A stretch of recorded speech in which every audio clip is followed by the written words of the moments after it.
네, 오후 1시 2분 27초 이제 막 지나고 있는 시간입니다. YTN 라디오 애청자분들에게 한낮에 가장 엑기스란 표현이 아니라 진수, 정수 이렇게 표현해야 되겠네요. 가장 좋은 네 가지 뉴스 전해주시는 이우영 아나운서 스튜디오에 나왔습니다. 어서 오십시오. 안녕하십니까, 이우영입니다. 새해 복 많이 받으십시오. 네, 새해 복 많이 받으십시오. 네, 오늘 첫 번째 소식부터 들어보겠습니다. 국민의힘 상황이 정말 드라마처럼 변화해 가고 있습니다. 당권 주자들 얘기부터 해볼 텐데 지금 유력 당권 주자인 김기현 의원과 안철수 의원 서로를 향해서 신경전을 계속 이어가고 있죠. 네, 연휴 마지막 날에 김기현 의원이 오찬을 겸한 기자간담회를 자청을 했습니다. 오찬 메뉴로 연대와 포용, 탕평에서 한 글자씩 따온 연포탕으로 이 자리에서 이제 김 의원은 자신이야말로 당의 정체성과 뿌리를 지켜왔다고 강조를 했는데요. 네. 즉 당내 입지가 상대적으로 약한 안철수 의원을 겨냥을 한 겁니다. 자신은 여기저기 기웃하는 철새 정치인의 삶을 살아오지 않고 지금까지 당을 끝까지 지켜왔던 인물이라면서 안 의원을 향한 뼈 있는 발언도 빼놓지 않았습니다.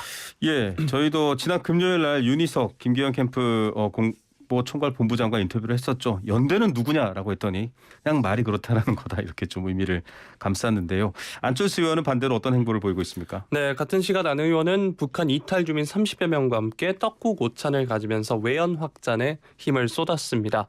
이명박 정부 출신 천영우 전 외교안보 수석을 만난 데 이어서 안보 이슈를 꺼내면서 전통적 보수층 표심을 자극을 했는데요.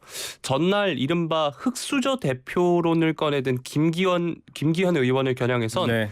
연포탕을 외치다가 그 다음날 갑자기 또 진흙탕을 외치니까 당혹스럽다. 자꾸 이야기가 이렇게 왔다 갔다 바뀌는 건 그렇게 바람직한 자세는 아니라고 본다. 이렇게 겨냥했습니다. 네, 이런 가운데 오프닝에서 들려드렸습니다만 오늘 오전 11시 전당대회 출마 고심하던 나경원 전 의원 불출마했죠. 네, 나 전 의원이 오늘 오전 여의도 당사에서 기자회견을 열었습니다.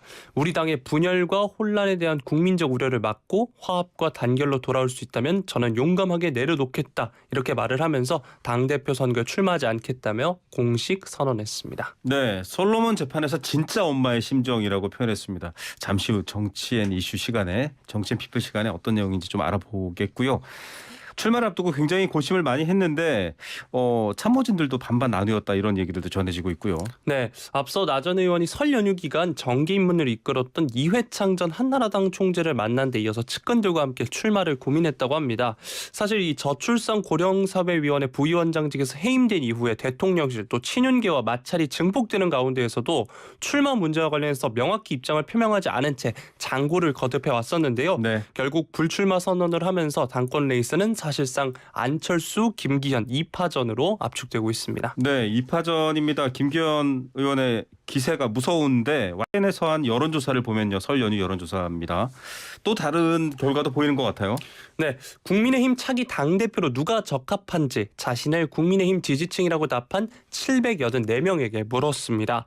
김기현 의원이 여기서 25.4%, 안철수 의원이 22.3%로 오차 범위 내 접전을 벌였고요. 이게 설 연휴 기간에 했던 거기 때문에 나경원 전 의원도 있습니다. 16.9%를 나타냈고요. 서울에서는 김기현 의원이 25.5%, 안철수 의원이 17.1%를 나타냈고 경기 인천에선 안철수 의원이 24.6%, 김기현 의원이 24%였습니다. 이 YTN이 정확도를 높이기 위해서 국민의힘 당대표 적합도의 경우에는 전국 국민의힘 지지층에서만 784명을 전화 면접 조사를 했고요. 표본 오차는 플러스 마이너스 3.5%포인트로 나타났습니다. 네, 양자 대결은 또 순위가 뒤바뀌기도 하고요. 수도권 대표론을 내세우는 안철수 의원이 오히려 서울에서 김기현 의원에 밀리는 현상도 좀 특이하게 보이죠.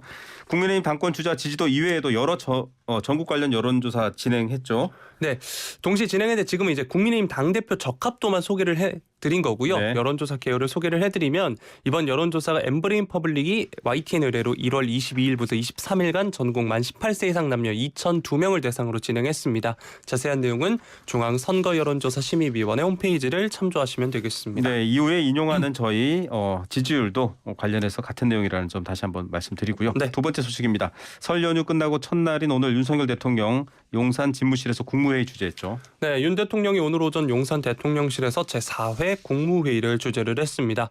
지난주에 이제 6박 8일간 아랍에미리트 또 스위스로 순방을 다녀온 윤 대통령이 300억 달러 투자 유치 또 48개 양해각서 체결 등의 경제외교 성과가 가시적인 민생 개선 효과로 이어질 수 있도록 후속 조치를 점검하고 또 주문을 했습니다. 네, 투자 약속이 투자가 되어야 될 텐데요. 주요 발언들 알려주시죠.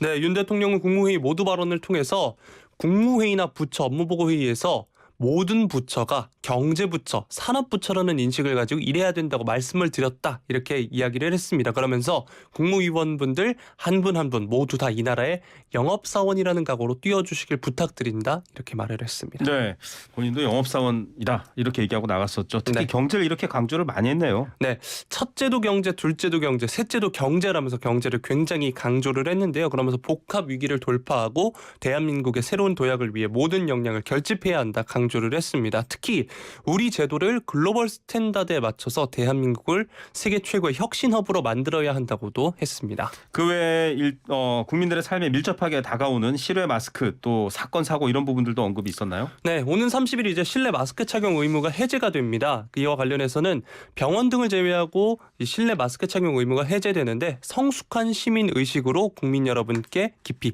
감사드린다. 조속히 회복될 수 있도록 최선을 다해야겠다라고 했고요. 네. 또 지난주에 이제 구룡마을 화재가 있었지 않습니까? 있었죠. 관련해서 관계부처는 이재민들이 조속히 일상을 회복할 수 있도록 최선을 다해 주시길 바란다 당부했습니다. 네, 그러면 관련해서 실내 마스크 소식 좀 전해주시죠. 네. 30일부터 실내 마스크 의무가 사라진다라고 알려졌지만 정확하게 알려주셔야 될 것 같아요. 교실에서는 어떻게 됩니까? 네, 학생들도 마스크를 쓰지 않고 수업을 받을 수 있게 됐습니다. 네. 왜냐하면 대중교통과 병원에서는 여전히 마스크를 써야 하지만 학교는 제외된 건데요. 이로써 이제 코로나19 발생 이후 3년여 만에 교실에서도 마스크 없이 수업이 가능해졌습니다. 이게 사실은 초등학교 저학년 같은 경우에는 마스크를 쓰고 있으면 입모양을 볼 수 없기 때문에 특히 외국어 교육도 마찬가지입니다. 아이들이 힘든 걸 많이 느꼈다고 하는데 그런 부분에서는 참 다행이고요. 실내 마스크 착용 의무가 해제되는 다음 주에는 전국 초중고교 1,700여 곳이 겨울방학을 끝내고 개학하죠. 네, 이달 30일부터 2월 3일까지 한 주간 전국 초등학교 818곳, 중학교는 468곳, 그리고 고등학교가 458곳 등 총 1,740여 개의 학교가 개학한다고 하고요. 또 네. 2월 첫째 주에 겨울방학을 끝내는 학교도 1,100여 곳에 달한다고 합니다. 이에 따라서 이제 2,900여 개의 학교 학생들이 이번 겨울에 마스크 없는 교실을 해서 수업을 들을 수 있게 되는 건데요. 나머지 학교들의 경우에는 이제 마스크 의무가 해제되기 전인 이번 주에 개학을 하거나 이미 종업식, 졸업식을 하고 별도의 봄방학 없이 3월 2일 새 학기를 시작합니다. 자, 학교에서 이렇게 마스크를 안 쓰는 것 환영하는 입장도 있을 테고요. 저희 딸은 마기꾼을 좋아해서 마스크를 써야 된다라는 네. 입장인데 여러 의견이 오고 갔나 봐요. 맞습니다. 그동안 교육신청에서는 앞서서 말씀해 주셨지만 마스크가 입모양을 가리는 탓에 의사소통을 어렵게 한다. 아이들의 언어 발달과 사회성 함양을 해친다는 지적이 있었습니다. 네. 다만 영유아의 경우 백신 접종률이 높지 않죠. 그래서 네. 이제 마스크가 코로나19와 겨울철 또 독감 예방에도 역할을 했다는 인식이 있는 만큼 우려가 있기도 합니다. 자, 우려는 우려대로 잘 헤쳐 나가야 되고요. 친구들의 얼굴도 잘 기억해야 되니까 마스크를 벗는 게 맞는 거긴 합니다. 하지만 잘 조심해야겠죠. 학교의 세부 지침, 학교장 재량에 따라 좀 다르기도 합니다. 방학도 마찬가지인데 마스크와 관련해서는 시도교육청과 학교에 이제 금요일까지 교육부가 안내한다고요? 네. 교육부는 유증상자나 고위험인 경우 혹은 접촉하는 경우 그리고 또 확진자가 접촉했던 경우 또 3밀이라 그러죠. 밀집, 밀폐, 밀접한 경 그리고 이제 학교에서 수업 듣다 보면 음악실에서 합창을 한다거나 네. 체육관에서 응원하는 경우 이럴 경우에는 이제 마스크 착용을 적극 권고한다는 방침입니다. 네, 비말이 유독 많이 나오거나 또 고위험군과 접촉했거나 또 유증상이 있는 경우에는 마스크를 써야 된다. 뭐 감기 때도 마찬가지인 것 같아요. 친구들한테 감기 옮기면 안 되니까요.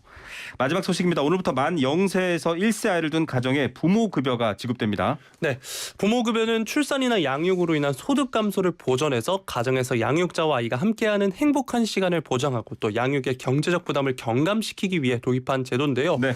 보건복지부가 기존 영아수당 수급자와 지난 18일 기준 부모급여 신청자 12,000여 명 등 약 25만 명이 25일 부모급여를 받는다고 어제 밝혔습니다. 그러니까 오늘이죠. 이달 태어난 아동을 포함해서 0개월에서 11개월 만 0살 아동은 매월 70만 원이고요. 네. 지난해 1월 출생아부터 만 1살 아동은 매월 35만 원씩 받게 됩니다. 기존 제도와 같은 것 같은데요. 어린이집이나 아이를 어디에 맡기는 경우에는 중복 지원이 안 되는 거죠?